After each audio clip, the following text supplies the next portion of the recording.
Farley stayed with her, talking to the medical team as they arrived, describing the wound, the bullet, what he was seeing, his voice steady in the way people force their voices to be steady when everything inside them is falling apart. She's still gasping a little bit. We got an EMS coming. You want to hand me another rag up there? Up there, to your right. Right there. Is there anything you can do before? No. Alright. I'm not even gonna waste my med stuff then. You wanna run down real quick? Nope, not yet. Alright. House is clear. She was the only one. Where's No, she had boiling water and came at me. Boiling water. Yeah. She said she was gonna rebuke me in the name of Jesus and came at me with boiling water. That's what all this is. I'm standing right here. Alright. That's where she's landed. Pressure? Yeah, but bro, you did not tell them about the joke that you made prior to that. You did not tell him about how you told her to go turn off the stove. You did not tell them about all the things that you were doing prior to the incident.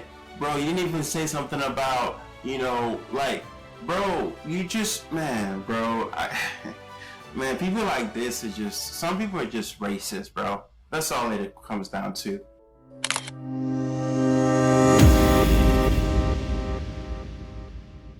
I am excited to talk to you guys today about power dynamics when it comes to society, when it comes to social influence, when it comes to perception, etc. Now, if you're new to my channel, I normally talk about power dynamics when it comes to individuals, groups, as well as relationship dynamics between two people. In today's video, I'm going to be reviewing a video by Greg Holtz. It's called She Called 911 for Help. This video itself is a very polarizing video. Whenever this situation happened, there were a lot of people that were divided by this video.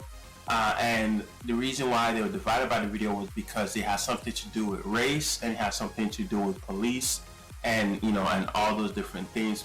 My objective of this video is to break down the energy flow within the interaction, break down the power dynamics, how it affected the whole situation, the influence from society, and also some of the things that I think the guy should have done better, and also how to navigate, especially if you're somebody that could become, especially if you're someone that sees yourself almost going down the same pathway as the individuals within the video.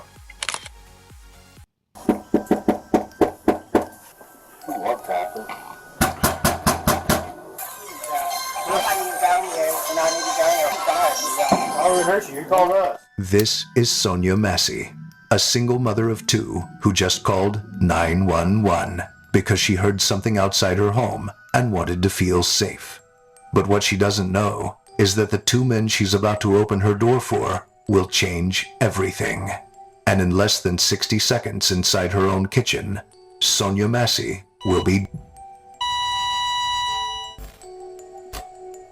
The 6th of July, 2024, 12:49 a.m.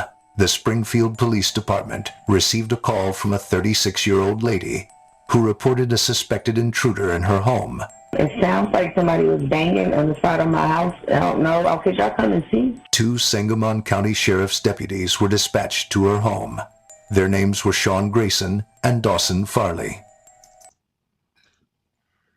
Okay, so let me see something real quick. Deputies were dispatched to her home. Their names were Sean... Okay, all right. Now, just so basically what I'm looking at with these two individuals is their facial expression. I'm trying to see the type of mindset that these people have based on that facial expression. See, people will tell you the kind of person they are based on how they present themselves, based on, you know, their facial expression, their body language. If somebody has a very good, genuine heart or a very good, genuine mindset or personality, you can tell just off of that energy.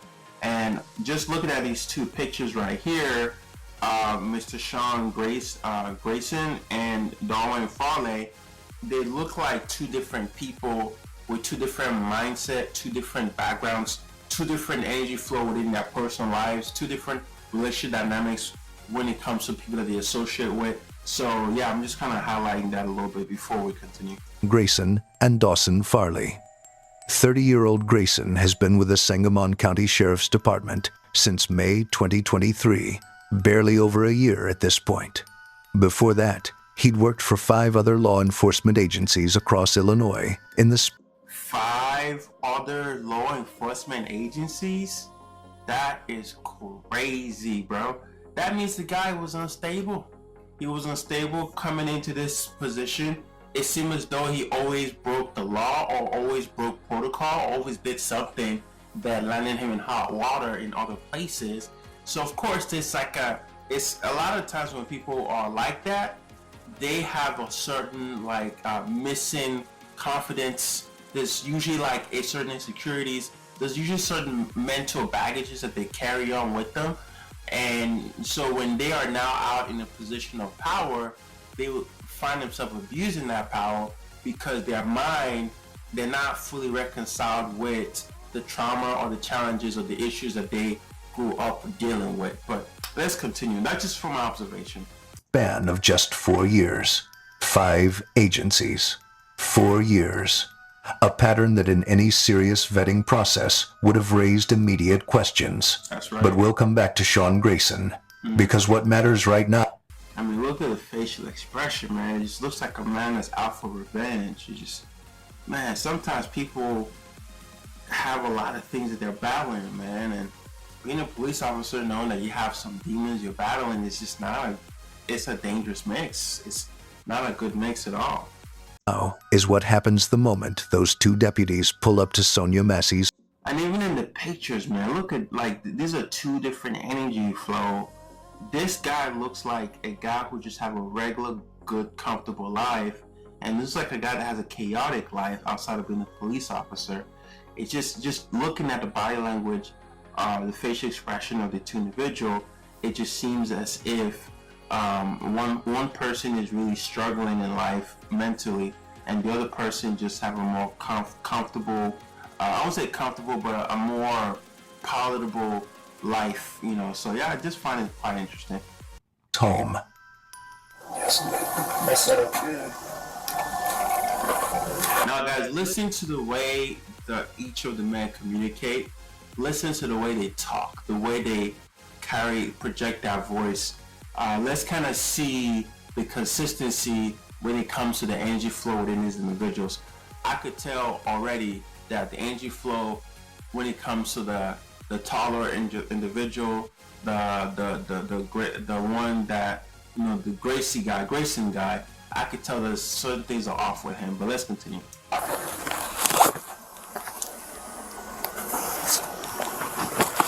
They do what they're supposed to do. First, check the outside, walk the perimeter, look for any sign of the prowler she reported. But nothing. So they knocked at the door.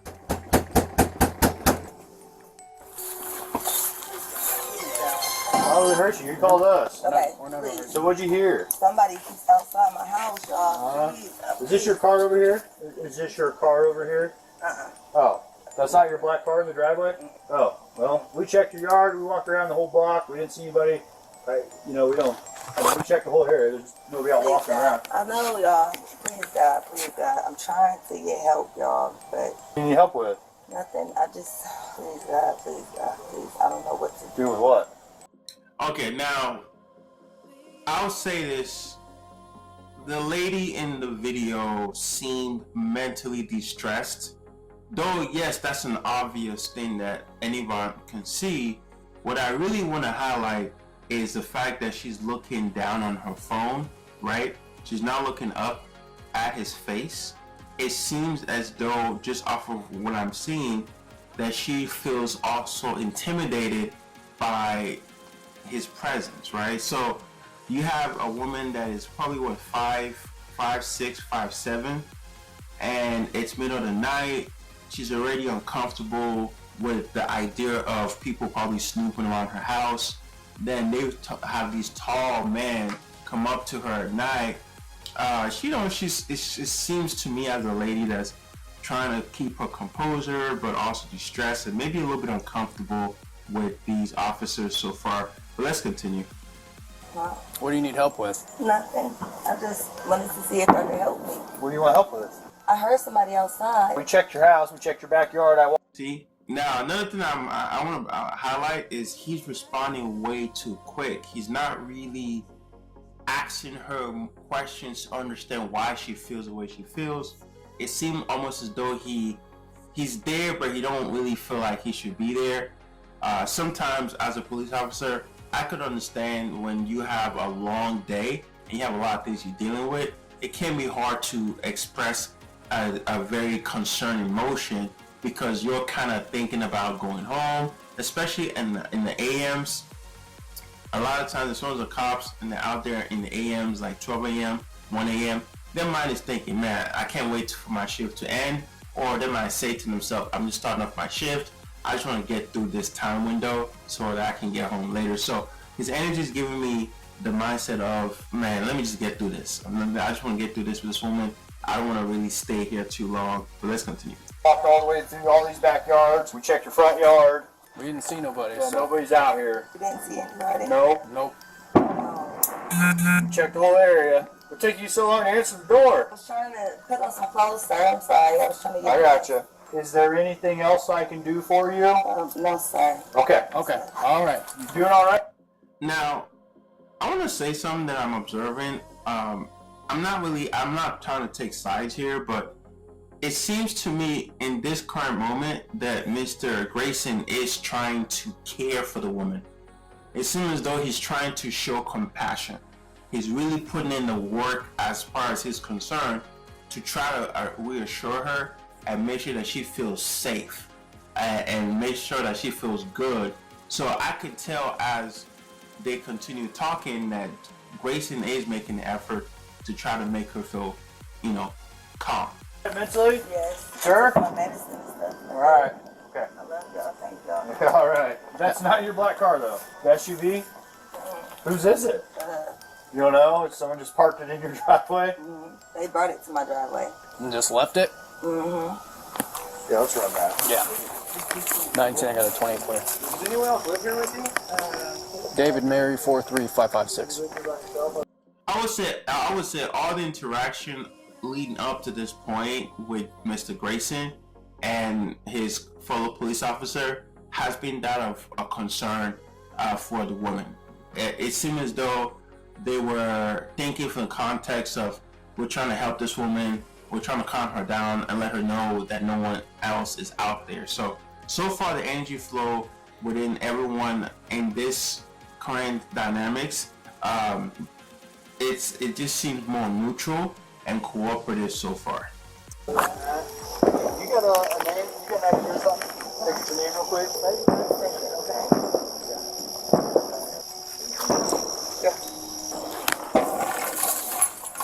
Now, while he was searching on the corner, Grayson talked about, do you mind if I come inside and basically document with you, right? I think the reason why he suggested that is because it's loud outside, there's fireworks, and he's probably thinking, yeah, I'm just gonna get our information, we're gonna document it, and call it a night.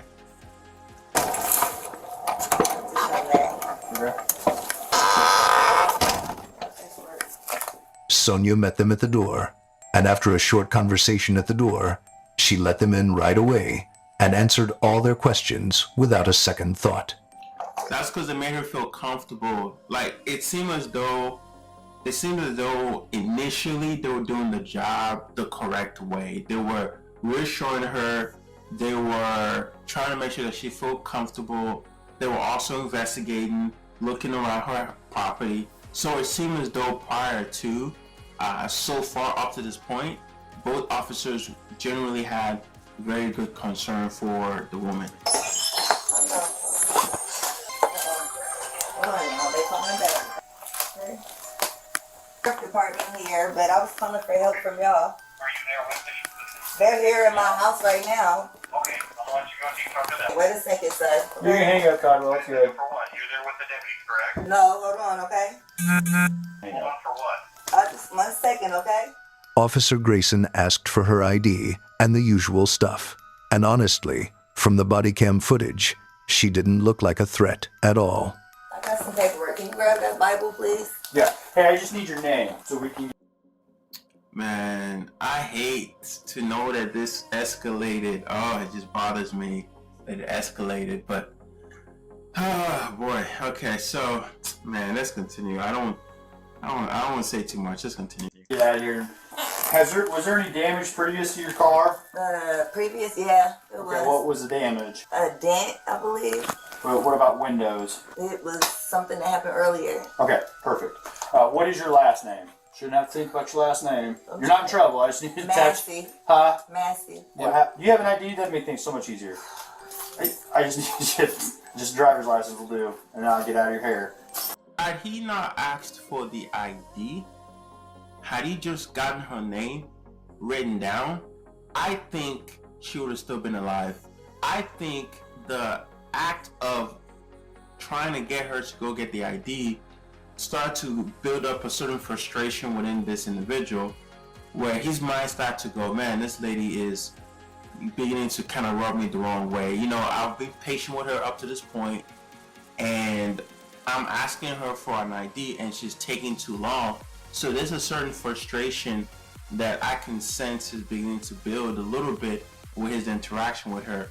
It's almost as if in his mind he's there, but he wants to get done and move on. Like, it's like, I'm here, but I want to get through this quicker.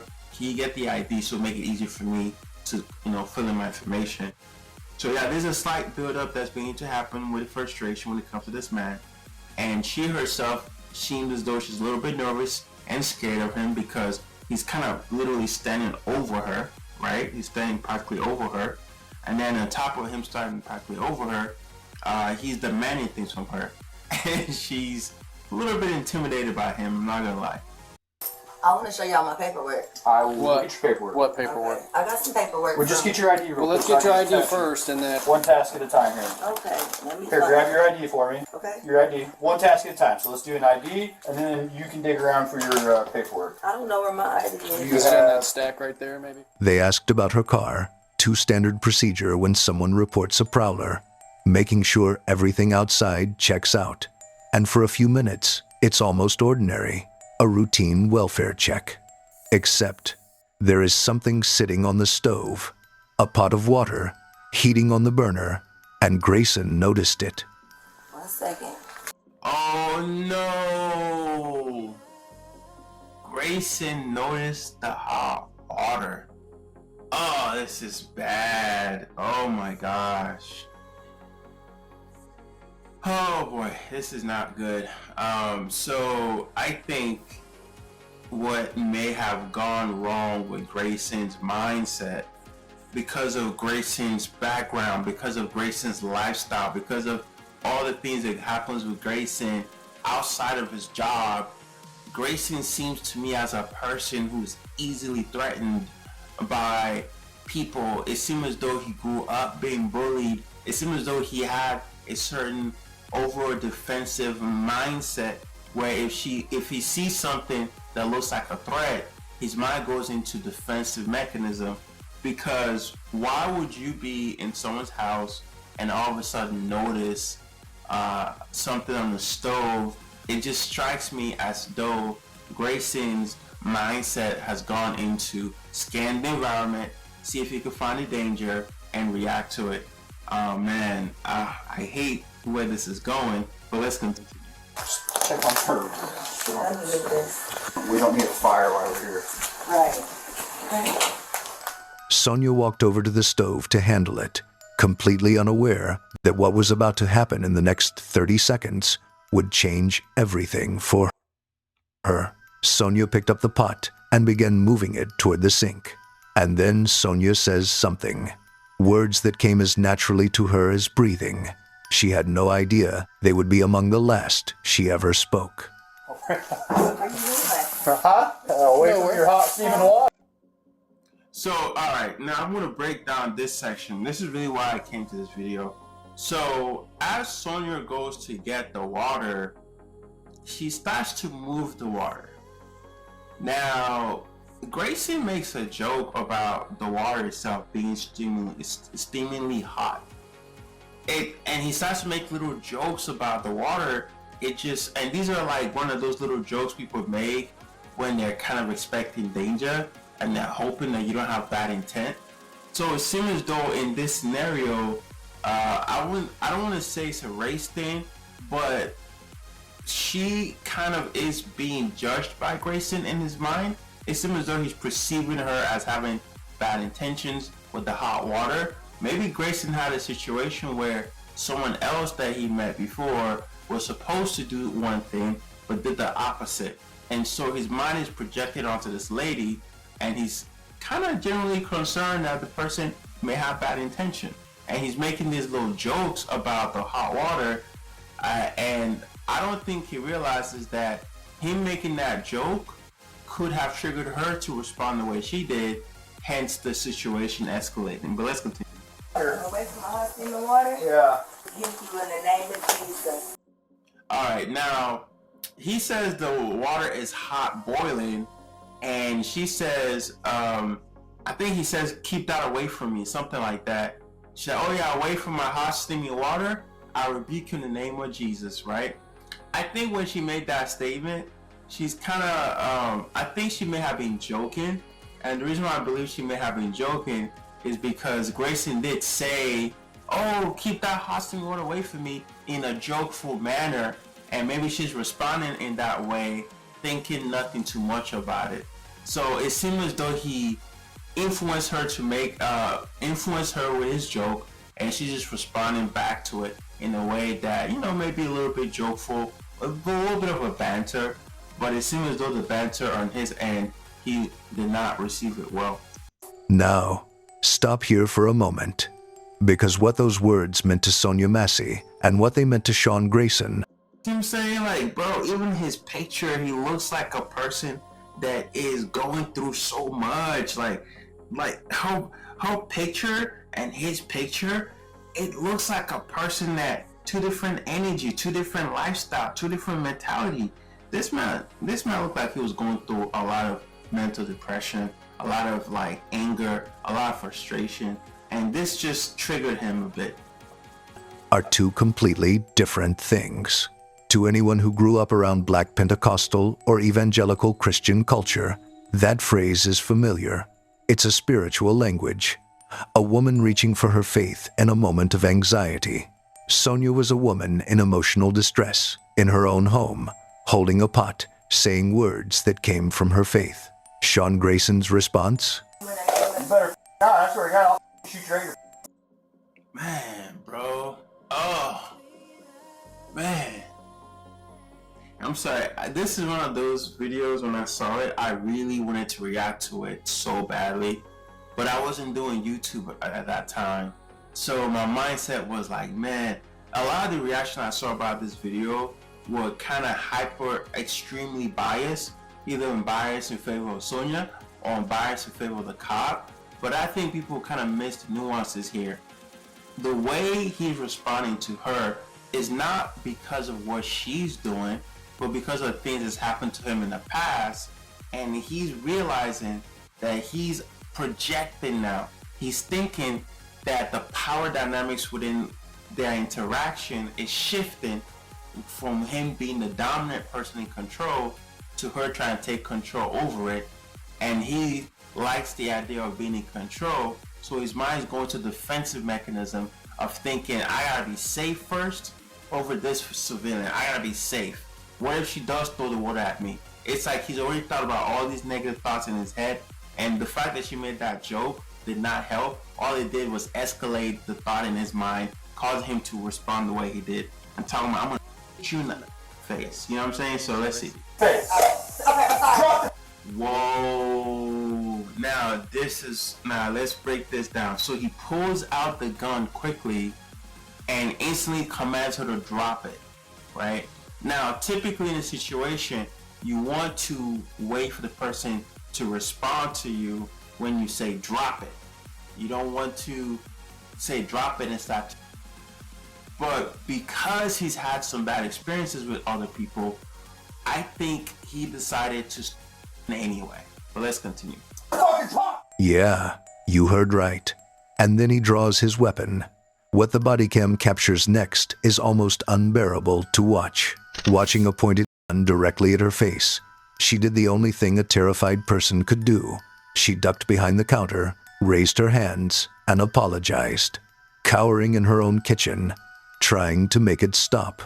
But it was already too late. Drop the pot! Drop! Shut the fuck up! Drop the pot! Bring emails now. We got a headshot wound to the female. That one to the female. 1078. Alright, so I'm going to highlight something that happened right after the show. So, in this scenario that happened between Mr. Grayson and Mrs. Massey, and also his, second in command, I find it interesting how Mr. Grayson is the only person who at the woman, while his second in command did not. It seems as though the second in command realized that Grayson may have escalated things very quickly, and finds himself, in a situation of very almost like a surreal, like, did this guy beat this woman right now, and then mind you, this is a woman that has been given 3 commands: get your ID, get your paperwork, go turn off the stove, right? So she's complying. To see him unalive this woman right in front of his eyes, it's like, whoa, hold on a second. She's complying. What are you doing? I was on. 3 9mm rounds leave Grayson's gun in rapid succession. Sonia Massey drops to the floor. One of those bullets had found her head. And then, silence. Deputy Farley, the man standing in that same kitchen, who never once felt threatened, immediately moved toward Sonia. Grayson stopped him. I'm gonna go get my kit. No, your head's not, dude. She's done. You can go get it, but that's a headshot. What are you doing, Grayson? What are you doing, bro? If you released rounds of ammunition to somebody, the least you can do is render CPR. The least you can do is render CPR. If you can't do it because you're shocked, let someone else do it. I think this is the moment where his partner starts to realize that there's something wrong with the Grayson individual. That his mind, his head is a little bit off. Because he's not thinking to himself, I'm trying to help this woman live, and you're saying, don't forget about it to the head. Man, this is so sad. This is kind of one of the biggest difficulty about this whole situation.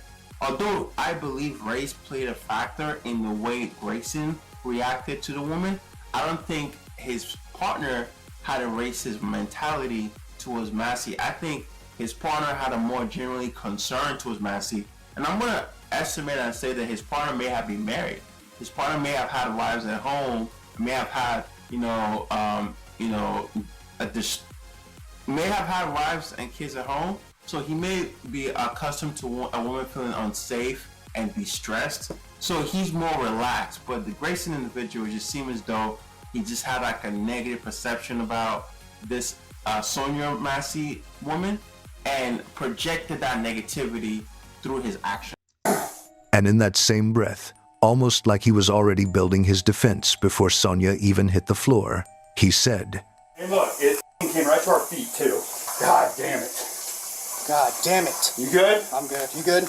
Yeah, I'm good. What's you got? Let her just... God. Is that what you do, man? You good? Alright. Well, I mean, what else do we do? I'm not... Oh my God. Did you just say that, bro? What else can we do? Bro, you could have arrested her. You're physically stronger than her. You are over 6'4". You're a tall man. You are stronger than her. You are taller than her. You're a man. She's a woman. Bro, there's so many other things you could have done. Even if she was attempting to throw water at you, Brody, you have a life waterproof vest on. You have a bulletproof vest on. Bro, you have a lot of things that are safe on your body. I would have rather that she had assaulted you with the water and you get treated for the burns, which, versus you taking her out and oh my gosh, bro. See, this is my issue with this thing is not even about the fact that he felt threatened. My issue about this is the fact that he's responding in such a way of, I don't know what to do. I mean, there's nothing we can do about it. It's just makes me think that in his mind, there's a lot of insecurities there. There's a lot of like feeling lost in life. That man, this is a man who's not confident in who he is. Just he's projecting a lot of negative energy already in the way he's moving. And that's a man that I don't think he should have been a police officer. I think the man should have been a security guard. I think the man should have done anything else but being a police officer, because the way he's moving and the way he was handling this thing, even after, you know, he released those rounds, basically tells me that this is a man that has some challenges, some issues, man. Man, the guy definitely needs help. Taking hot boiling water to his face, and it already reached us. She's still breathing, but she's losing a lot of blood from the head. He's just standing there, walking back and forth, like, Brody, why are you not doing anything? I don't understand, bro. I'm infuriated, bro. Like, this don't make sense. Why are you just standing there and walking back and forth? Do something, bro. Render aid. Come on, bro. Come on, man. If that was, bro, if that was your mom, if that was your sister, if that was a woman you cared about, you wouldn't just let her just lie there and like that, bro. Man. You wouldn't just let her lie there and keep bleeding out like that. You would actually render aid.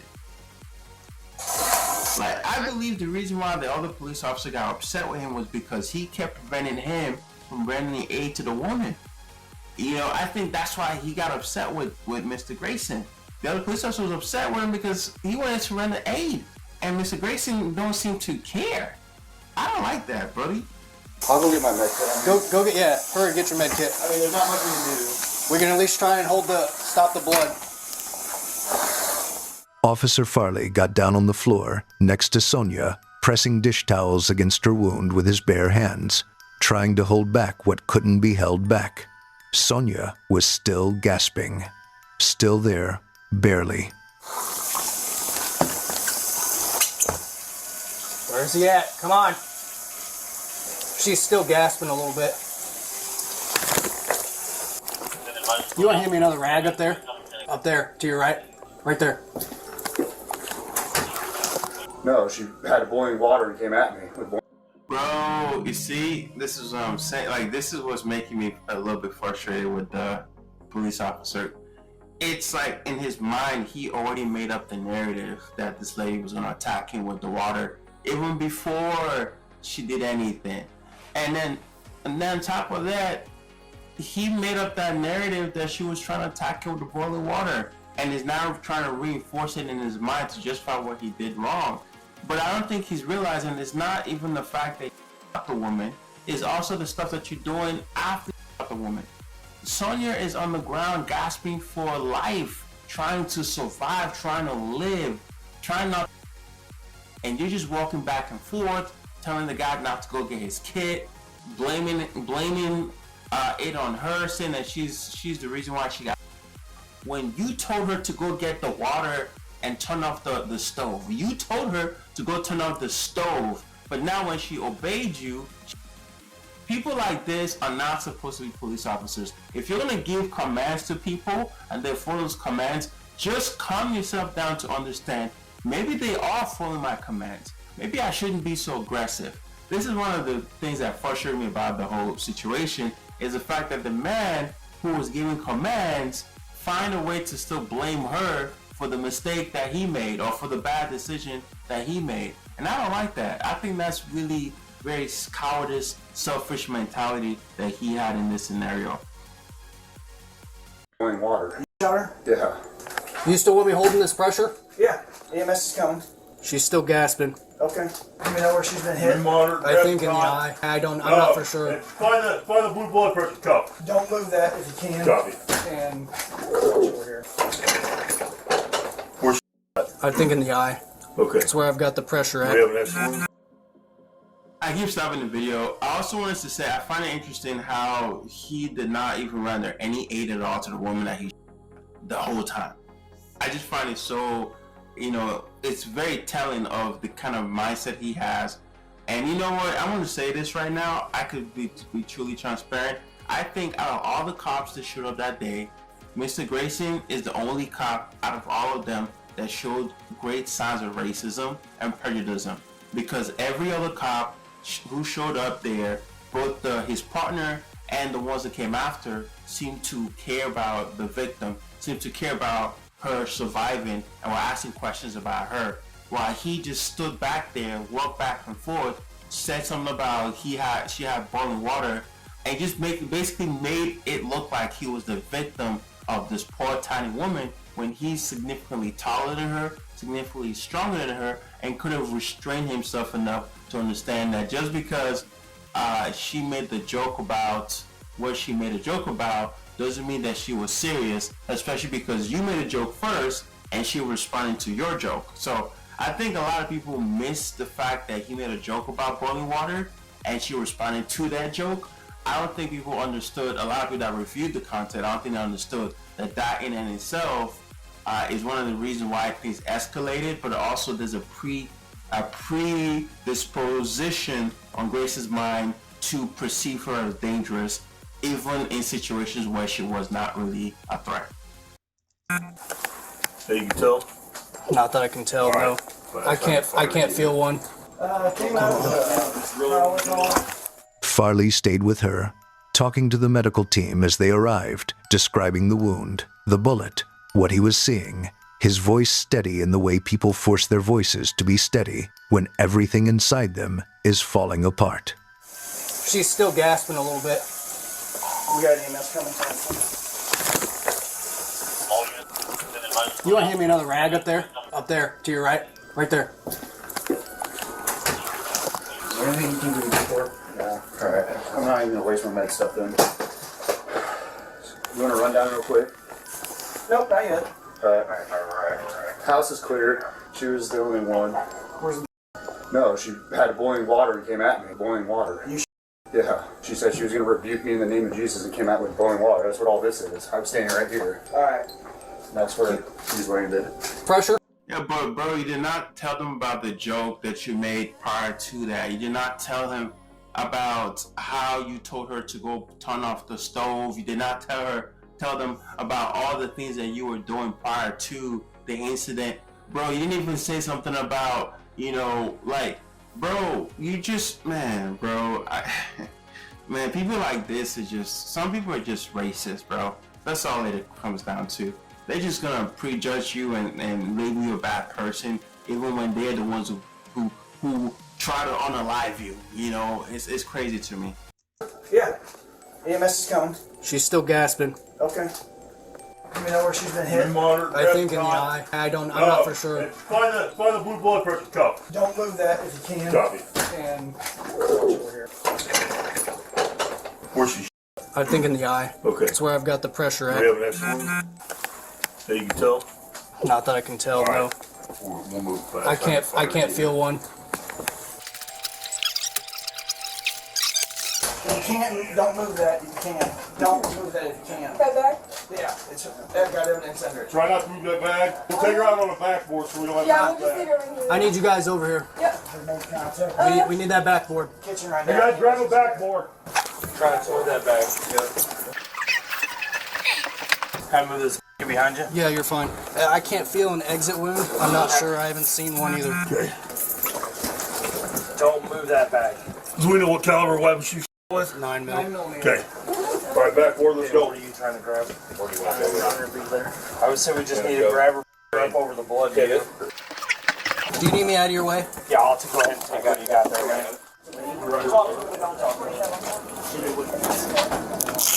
What's the chances you can go over and check with here? Somebody needs to stay.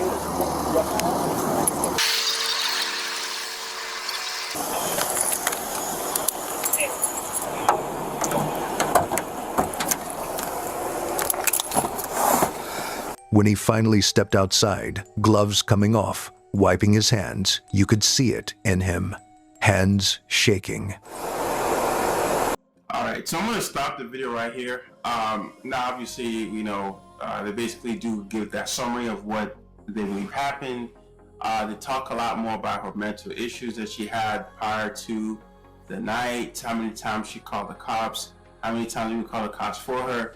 The family goes into a lot more details about some of the things that led up to the night. In fact, let me see if I can probably play a little bit of that. Let me see. Her daughter gets when she's having an episode.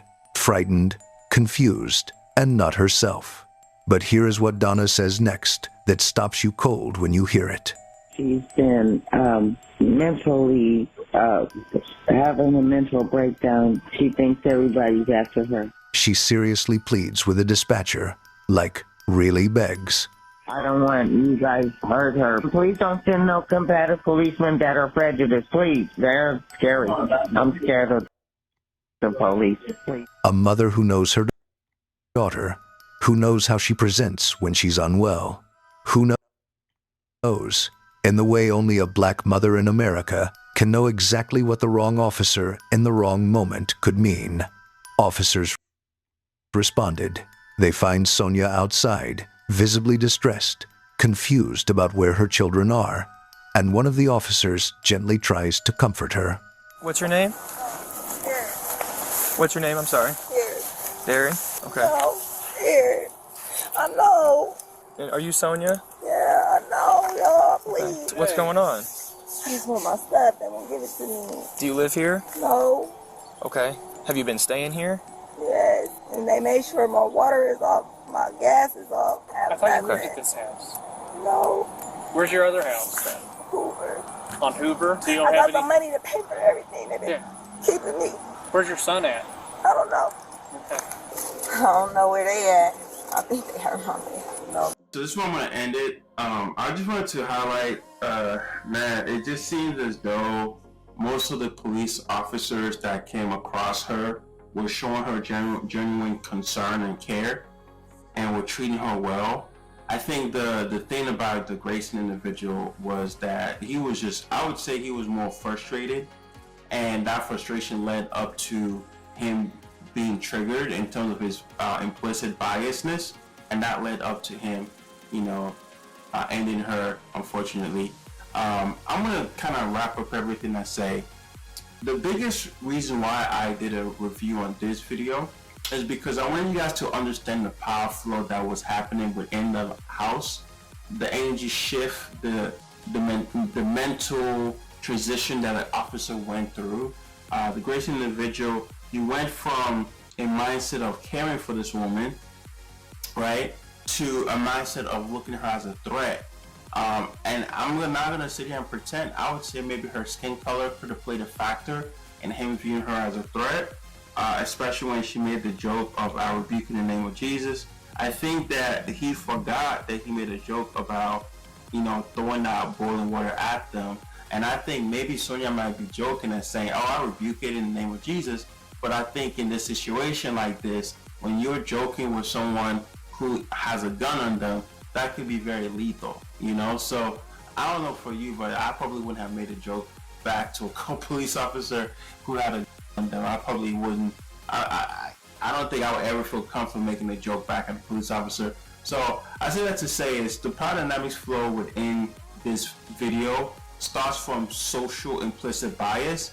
I would say from the social society standpoint, society have wired the police officer to be kind of biased. He went from trying to care for this woman to his biasness kicking in, leading to him taking her life away. And in addition to taking her life away, he refuses to offer aid. He basically just threw his hands up as, "Oh, I'm done. I don't want to deal with her." Or he felt like he was threatened, emotionally threatened, because she said, "I rebuke in the name of Jesus," and he may be battling some internalized issues, while the other police officer seemed very confident and comfortable in his life, and so he himself didn't feel threatened by such a statement, hence he provided aid. So long story short, man, this story was one of the stories that created a great divide in America, and a lot of people either want to side with Sonia or side with a cop. But I'll say this truly, honestly speaking, I would say when all is said and done, I would say the only individual in this video that truly did the wrong thing was the one police officer who decided to take Sonia's life in this scenario out of implicit biasness. But that doesn't mean the system is not corrupt. That doesn't mean the police system doesn't need to be worked on. It just means that if we work on ourselves and our self-power dynamic, we can reshape the way we treat other people. We can reshape the way we see other people by the work that we do within ourselves. That means we gotta start to unlearn certain programming that we've gotten as, from a young age. We have to start relearning how to treat people better, especially in our minds. If you can treat people better in your mind, if you see yourself looking at people as similar to you with more empathy, it's going to help you in situations where it could be life and death, and you might find yourself treating people better than you would have before. I would say out of the two officers, the first officer, i.e. Mr. Grayson, did not treat her well because of his implicit bias, while the other officer, who was also a white man, treated her well. Even though he may have had an implicit bias, he still treated her well because he obviously has a mentality of dealing with women or dealing with people who are in similar conditions as her. Man, that was a good review, guys. If you're somebody that likes the idea of understanding power dynamics, understanding how it influences your life, your relationships, groups of people, society, etc., I want you to check out obviously my other videos, but also I have a great treat for you that's coming soon, where you can learn a lot more about power dynamics, why I'm so passionate about it, and how you can leverage that to create a more positive power dynamic flow within your relationship. With that being said, thank you guys for watching the video. If you like my commentary, my breakdown, my point of view, share it in the comment section. Like, share, hype the video, subscribe, and be a part of this growing channel as I keep growing it. And I'll see you in the next video.